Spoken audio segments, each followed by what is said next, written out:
എപ്പോഴായിരുന്നു? രാത്രി 12 മണിക്കാണ് സംഭവം നടന്നത്. തക്ക സമയത്ത് അവിടെ എത്തിയ SP പുന്നക്കാടൻ സാറ് പ്രതിയെ കൈയോടെ കീഴ്പ്പെടുത്തുകയും ചെയ്തു. പ്രതിയെ പുന്നക്കാടൻ സാറ് ചോദ്യം ചെയ്തുകൊണ്ടിരിക്കുക. ഒന്നും അയാൾ തുറന്നു പറയുന്നില്ല. പോസ്റ്റ്മോർട്ടം റിപ്പോർട്ട് കിട്ടിയാൽ ഉടൻ പ്രതിയെ മജിസ്ട്രേറ്റ് മുമ്പേ ഹാജരാക്കും.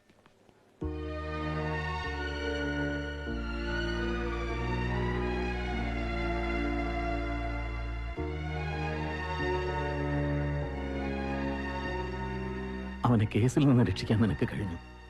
പക്ഷേ ജീവൻ രക്ഷിക്കാൻ നമുക്ക് ആർക്കും കഴിഞ്ഞില്ല.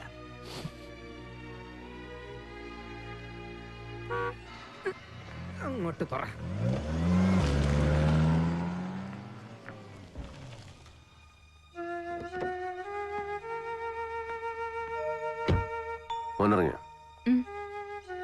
ഒരു ഓട്ടോക്കാരൻ 4-5 തവണ രമേശേട്ടനെ അന്വേഷിച്ചു വന്നിരുന്നു. എന്താ കാര്യം? നേരിട്ട് കണ്ട് പറയേണ്ട കാര്യമാണെന്നാ പറഞ്ഞേ. ഒരു സ്ത്രീയും മോളും ഉണ്ടായിരുന്നു ഓട്ടോയില്. കഴിക്കുന്നില്ലേ? വേണ്ട.